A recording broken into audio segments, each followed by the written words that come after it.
Hello student, जैसा कि आप जानते हैं कि हम यहाँ पढ़ते हैं 10th एनसीईआरटी मैथ। आज हमारा चैप्टर चलने वाला है 2, जिसका नाम है बहुपद। चैप्टर 1 हमने कंप्लीट कर लिया है। अगर आपने अभी तक वो नहीं देखा है तो ऊपर आई बटन पर एक लिंक है, उससे जाके आप चैप्टर 1 को देख सकते हैं। तो चैप्टर 2 का नाम हमारा बहुपद है, जिसको हम इस वाली वीडियोज में पढ़ने वाले हैं, जिसकी सामान्य जानकारी हम यहाँ देंगे आपको। तो चलते हैं वीडियो में। तो अध्याय का नाम है बहुपद।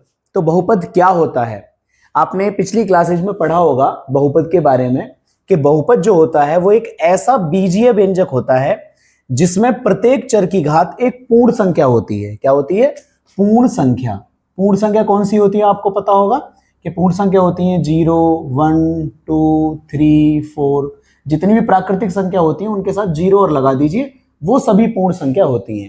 और चर क्या होता है आपका? ये चर होता है आपका वेरिएबल, जैसे x, y, z, जितने भी a, b, जो भी लेटर होते हैं जिनको हम चर के रूप में माने। किसके रूप में माने? चर के रूप में माने, वो हमारे होते हैं चर, वेरिएबल। और पूर्ण संख्या हमारी 0, 1, 2, 3, 4। यानी इन चर की घात अगर पूर्ण संख्या है तो वो एक बहुपद कहलाएगा। यानी बहुपद होने की भी एक कंडीशन है कि प्रत्येक चर की घात एक पूर्ण संख्या होनी चाहिए। तो हमने बात की घात के बारे में कि घात एक पूर्ण संख्या होनी चाहिए। तो घात का बहुपद में क्या महत्व है, अब इस बारे में पढ़ते हैं। तो बहुपद की घात से क्या मतलब है कि अगर किसी बहुपद की घात अगर 1 है, क्या है? 1, तो वो बहुपद कहलाता है आपका रेखिक बहुपद। कैसा बहुपद कहलाता है? रेखिक।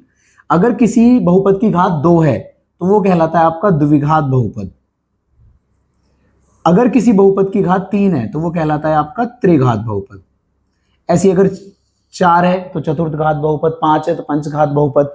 इस तरीके से इनके नाम होते हैं। आपको याद रखना है, हमारे जो चैप्टर में इंपोर्टेंट है वो द्विघात बहुपद है, जिस बहुपद की घात क्या होती है? 2 होती है। अब हम पढ़ रहे थे कि बहुपद की घात किस प्रकार होनी चाहिए, जो हमने पढ़ा है कि पूर्ण संख्या होनी चाहिए। तो अगर जैसे मान के चलो, सपोज करो कि मैंने कोई बहुपद लिख लिया x² plus 3x plus √x, या मैंने कोई बहुपद लिख लिया x² प्लस 3x, ठीक है? या फिर मैंने कोई बहुपद लिख लिया x² प्लस 3/x। तो अगर आप ये देखो कि हमने पढ़ा है कि चर की घात पूर्ण संख्या होनी चाहिए, तो इसमें x की घात 2 है, ठीक है, इसमें x की घात 1 है, ठीक है, लेकिन यहाँ √x है, तो ये बहुपद नहीं है, क्योंकि यहाँ √x है। घात अंडररूट में नहीं होनी चाहिए, क्योंकि आपको पता है कि अंडररूट की घात 1/2 होती है। एक्सक्यूज मी, 1/2 होती है। तो अब यहां देखो कि यहाँ घात 2 है, यहाँ घात 1 है, तो इसमें सारी घात जो है वो पूर्ण संख्या है, तो ये बहुपद है, ठीक है ना? इसमें x की घात 2 है, लेकिन यहाँ x की घात अपॉन में आ गई है, तो x की घात हो गई -1, तो ये बहुपद नहीं है।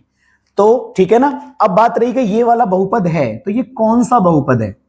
अब ये कौन सा बहुपद है? इसमें सबसे बड़ी घात जो मानी जाती है वो बहुपद की घात होती है। तो इसमें x की घात 2 है और यहाँ x की घात 1 है, तो सबसे बड़ी घात क्या है? 2। तो ये कौन सा बहुपद हुआ? द्विघात बहुपद हुआ। कौन सा बहुपद हुआ? द्विघात बहुपद हुआ। ये आपने पिछली क्लासेज में पढ़ा होगा कौन कौन से बहुपद होते हैं। पदों के हिसाब से भी बहुपद होते हैं, कि जैसे मान के चलो इसमें 2 पद हैं, तो 2 पद हैं, तो ये कौन सा बहुपद हुआ? द्विपद बहुपद, यानी द्विपद। और घात के हिसाब से कौन सा हुआ? द्विघात। अब ऐसा नहीं है कि द्विघात है तो द्विपद भी होगा, क्योंकि अगर मैं सपोज करूं कि खाली सिर्फ x² ले लूं तो ये द्विघात बहुपद अब भी है, क्योंकि इसमें घात सबसे बड़ी 2 है। लेकिन अगर पद के हिसाब से देखा जाए तो ये एक पदी बहुपद है। कैसा? एक पदी, यानी इसमें एक पद है, सिर्फ गिनती होती है इसे एक पद, ठीक है? ये बहुपद नहीं है, ये बहुपद है और ये बहुपद नहीं है। घात के हिसाब से सबसे बड़ी घात से देखा जाता है, और पद के हिसाब से कितने पद हैं उस हिसाब से गिनती होती है, ठीक है ना? तो ये बहुपद की सामान्य जानकारी है।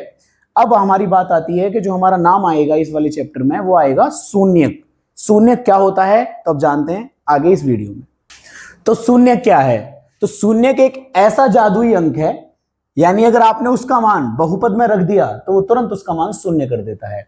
यानी शून्यक वो है जिसको हम बहुपद में रखें, जिस वैल्यू को, तो वो उसका मान, बहुपद का मान शून्य कर देगा, ठीक है ना? इसलिए इसका नाम रखा गया है शून्यक। अब शून्यक आप ऐसे कह सकते हो कि किसी बहुपद के कितने शून्यक हो सकते हैं।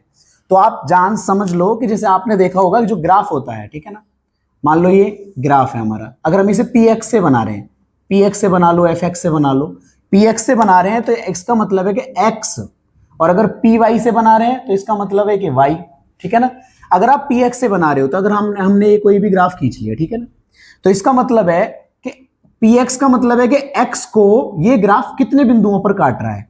जैसे एक बिंदु यहां काट रहा है, एक यहां काट रहा है 2, एक यहां काट रहा है और एक यहां काट रहा है 3, ठीक है, 1 2 3 4, तो कितने बिंदुओं पर काट रहा है 4। तो यहां शून्यकों की संख्या कितनी होगी बेटा, 4 होगी। तो शून्यकों की संख्या कितनी होगी, 4। लेकिन अगर आपसे पी वाई से पूछे, किससे, पी वाई के शून्यक, तो पी वाई के लिए आपको देखना पड़ेगा ये वाई को कितने बिंदुओं पर काट रहा है। तो आप देखोगे वाई को सिर्फ एक बिंदु पर काट रहा है, तो पी वाई के लिए कितनी होगी, सिर्फ एक होगी, ठीक है ना। समझ में आ गई बात। तो यानी कहने का मतलब यह है कि इस मान को रखने पर, यानी यहां शून्यक के इस वाले ग्राफ के लिए 4 वैल्यू है। तो शून्यक वो है जो किसी बहुपद में अगर रख दिया जाए तो उसके वैल्यू को शून्य कर देता है, ठीक है ना। तो ये सामान्य जानकारी है जो हम इस चैप्टर में पढ़ने वाले हैं शून्यक के बारे में। इस चैप्टर में हम ज्यादातर द्विघात बहुपद के बारे में पढ़ेंगे। तो हम पहली एक्सरसाइज है उससे पहले जो एग्जाम्पल है उसमें इसी ग्राफ के सवाल हैं, उनको हम नेक्स्ट वीडियो में करते हैं। तो मिलते हैं नेक्स्ट वीडियो में। धन्यवाद, जय हिंद।